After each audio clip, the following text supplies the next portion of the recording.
Halo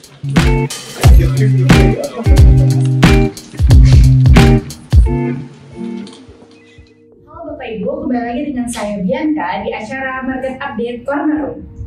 Hari ini saya sedang bersama perempuan pertama di Jakarta Selatan yang berhasil meraih penghargaan paling bergengsi di Annual Awards 2025. Yaitu adalah The National Top Office of the Year, Ibu Natalia dari Rewet Kemang Premier. Wow, Ibu, congratulations atas pencapaiannya yang sangat luar biasa. Nah, gimana Bu, bisa ceritakan sedikit gak waktu tiba-tiba final nih? Ini kan sama sekali gak ada bocoran ya Bu ya? Yes. Waktu tiba-tiba final, Ibu sebagai National Top Office, apa yang perasaan Ibu seperti apa? Aduh, itu benar-benar suatu big surprise buat kantor kami ya, dan kami juga belum pernah berpikir untuk bisa sampai ke situ. Tapi setelah turun dari panggung ya ada suatu beban tanggung jawab bahwa kita harus selalu mengusahakan yang terbaik di industri.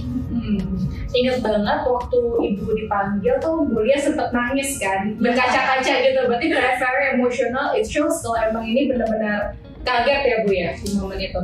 Iya betul.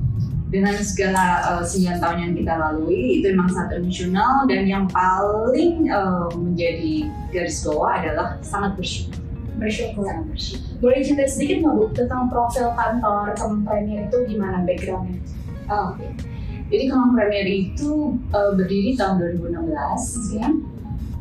Pada saat itu kita mulai dengan 10 marketing, yang kemudian sampai dengan sekarang kita sudah ada 32 marketing, di mana kantor kami selain ada prinsipal juga ada seorang manajer, dan tentunya dibantu dengan staff dan juga IT. Jadi ada markomnya juga ada Bu? Mungkin ada yang sekarang digitalisasi itu semuanya dari markom? Iya betul. Oke. Menjadi top office tentu saja bukan hal yang instan. Strategi pemasaran seperti apa yang Ibu dan tim jalankan di tahun kemarin coba spesifik? Oke, jadi sepertinya strategi itu sebenarnya kurang lebih sama. Tapi satu hal yang penting buat kantor kami adalah suatu suasana yang kondusif, di mana kantor itu benar-benar menjadi suatu tempat bekerja yang nyaman.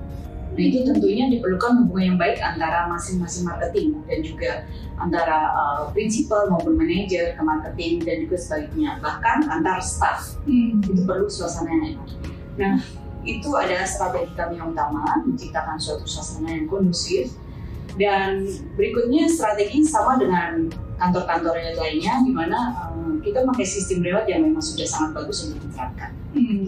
Jadi dibikin kantornya very friendly, jadi marketing juga seneng ya Bu datang ke kantor. Betul, dan juga hubungan satu sama lain itu baik. Jadi lebih trust juga terhadap lebih trust, karena ini adalah bisnis hubungannya. Trust, iya. Apakah ada pendekatan atau channel marketing baru yang mulai Ibu coba tahun ini? Kita kan tahu nih sekarang marketing 6.0. Kira-kira trik-trik marketing apa yang Ibu baru coba di tahun ini? Sebenarnya untuk marketing baru, saya lebih mengutamakan mereka yang mempunyai background relationship yang cukup bagus atau hubungan yang cukup besar di komunitasnya, komunitas apa saja itu, nah itu kita utamakan. Gitu. Jadi yang teman relasinya banyak, ya, kemudian juga yang hubungan sosialnya baik. Bagaimana Ibu melihat efektivitas antara sekarang kan ada online marketing nih, misalnya kayak kuat di social media dengan yang offline. Yang offline mungkin seperti open house, flyering gitu masih dilakukan nggak? Atau sekarang kayaknya 80% dia lebih banyak online-nya ketimbang offline, atau seperti apa Bu? Iya. Jadi kita mengcombine 50% antara online dan offline, karena dua-duanya itu penting. Online kita perlu lakukan karena ini merupakan bisnis informasi, di mana informasi itu harus cepat tersampaikan. Dan melalui online ini tentunya informasi-informasi yang diperlukan bisa cepat sampai dan juga lebih mendetail ya, dengan visual seperti itu. Nah tapi offline juga nggak kalah pentingnya Mbak Bianca, karena kembali ini ada suatu bisnis hubungan di mana trust itu sangat diperlukan. Jadi ketemu antar manusia itu juga penting. Iya, personal touch itu tetap menjadi peran utama dalam bisnis ini. Kalau misalnya di klien-klien Ibu, kira-kira ada nggak sih pergeseran preferensi, misalnya sekarang jenis properti yang lebih banyak dijual tuh properti komersil, atau tetap aja kalau di Kemang tuh landed house masih oke kok Bi, atau jadi apartemen atau whatever gitu? Iya, setuju. Jadi untuk saat seperti ini, memang mereka lebih memilih ya. Mereka prefer, terutama untuk investor adalah yang seperti yang tadi dibilang komersial. Dan awal tahun pun kita yang terjual ada properti yang seperti itu. Yang komersial, baik itu untuk investasi maupun itu untuk dipakai sendiri. Untuk usaha mungkin ya? Iya, untuk end user. Iya, end user. Oke, terus cara tim ibu menyesuaikan nih gimana nih dengan perpindahan preferensi kan? Karena kalau misalnya yang marketing baru, takutnya merasa kayak, aduh baru juga join, tiba-tiba disuruh jualan gedung gitu, bingung gitu. Gimana cara tim ibu menyesuaikan dengan perubahan ini? Ya, jadi sebenarnya komersial itu nggak selalu gedung. Komersial itu kan ada ruko, ya. Kemudian juga ada tanah-tanah yang bisa untuk usaha. Dan kebetulan di Kemang itu ada beberapa landed house yang memang bisa peruntukannya bisa untuk usaha juga. Jadi mereka bisa mulai cari listingan komersial yang terutama kita harus ngecek dulu peruntukannya seperti itu yang bisa untuk usaha. Kemang kan kita tahu sendiri sepanjang jalan itu isinya kalau nggak makanan ya usaha, termasuk usaha saya dari Kemang juga. Tadi saya udah sempat mention ke Bu Lia. Berarti kan very rare juga ya Bu ya, maksudnya jadinya it's easier untuk ibu connect dengan buyer dan lain-lain karena di lokasi yang prime di Kemang. Kegiatan marketing apa nih yang rutin dilakukan oleh kantor ibu? Kalau aku sih sering banget ngelihat open house di sekitaran Kemang tuh, sering banget ngelihat bannernya. Iya, betul. Tapi yang selalu kita lakukan setiap minggu adalah kita ada meeting mingguan, weekly meeting yang selalu dilakukan setiap hari Selasa. Itu sangat penting buat kami. Nah, itu wajib nggak Bu? Diwajibkan untuk pada hadir atau gimana? Iya, sebenarnya wajib, tapi tentunya seperti biasa ada beberapa yang berhalangan. Nah, tapi tentunya kita ada absensi ya, yang di situ kita bisa memantau marketing, kenapa mereka nggak hadir, dan dalam sebulan itu mereka berapa kali hadir, berapa kali nggak hadir, itu perlu dipantau. Disiplin juga penting di kantor juga. Oh ya, sangat penting. Nah, waktu weekly meeting ini biasanya Bu Lia ngasih training kecil nggak nih? Iya, betul. Jadi setiap bulan saya mengadakan show training sekali ya, dan biasanya itu sesuai dengan kondisi saat itu akan diperlukan oleh marketing.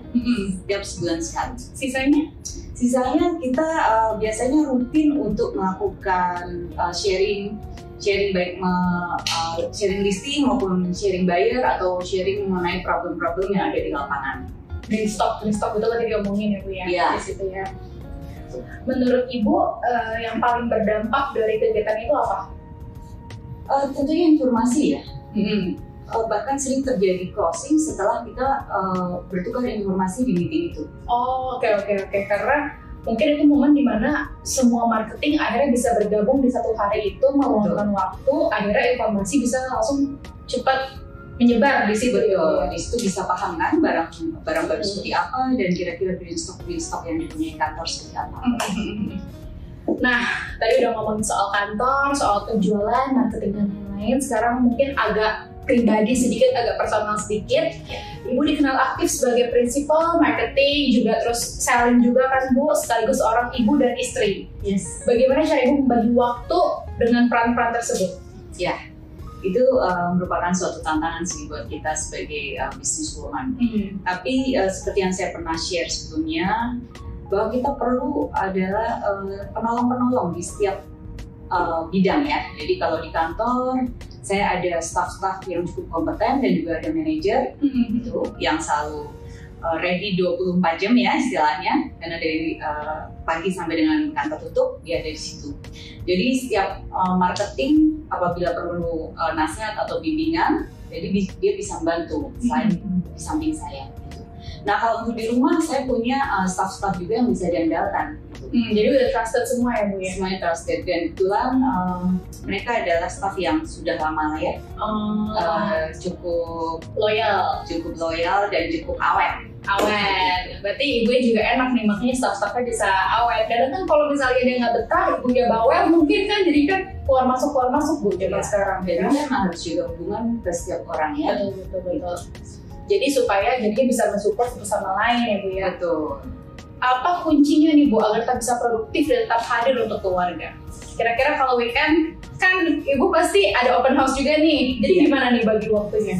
Jadi kita ada jadwal khusus untuk keluarga di mana setiap malam minggu dan juga hari minggu itu adalah family time. Malam minggu dan hari minggu? Iya, malam minggu dan hari minggu. Karena kantor kebetulan kita tertutup sampai dengan jam 3 kalau hari Sabtu. Kecuali memang ada janji khusus ya untuk klien-klien hanya bisa hari minggu gitu ya. Berarti spesifik nih diatur benar-benar sedemikian rupa dibikin schedule, karena kalau zaman sekarang kalau misalnya anaknya udah gede-gede ya Bu, nggak dibikin schedule pasti akan lost ya Bu ya. Betul. Itu karena yang kadang suka lupa kan, dan kita harus ingat dan hari ini kita harus makan malam bersama ya, dan lupa. Itu penting banget berarti ya Bu ya. Apa pesan atau insight yang ingin Ibu bagikan untuk para prinsipal dan marketing lainnya yang sedang berjuang untuk membangun performa timnya? Oke. Menurut saya suatu kekompakan tim itu sangat penting, dan satu hal lagi bahwa kita fokus saja sama kantor kita. Jadi yang selalu saya bilang juga ke anak-anak bahwa kita pakai kacamata kuda aja. Kita akan bisa ya tanpa ada gangguan kanan kiri gitu kan, yang membuat mungkin mental menjadi ciut atau sebagainya gitu. Yang penting adalah kita harus lebih baik dari kemarin.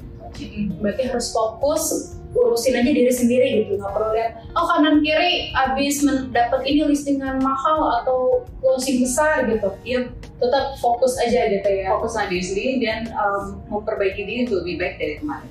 Oke Bu. Apa target selanjutnya nih Bu setelah menjadi national top office, setelahnya apa lagi nih Bu? Ya puji Tuhan semua kategori kami kantor ekonomi premium sudah pernah achieve ya. Tapi satu hal yang menjadi cita-cita saya adalah bahwa Ekonomi Premier bisa menelurkan EPC yang lebih banyak lagi. Oke, jadi targetnya mungkin tahun depan Premier semuanya Kemang Premier kali kalau bisa ya, atau sebagian besar yang Premier Kemang Premier semua. Semoga. Oke, Bapak Ibu, gimana sangat inspirasi dari si cantik Rewai? Bulia, thank you. Bulia sudah berhasil membuktikan bahwa wanita bisa melakukan segalanya secara bersama. Bapak Ibu jangan lupa di like, share, subscribe konten ini, dan sampai ketemu di episode selanjutnya. Oke, bye.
Thank you.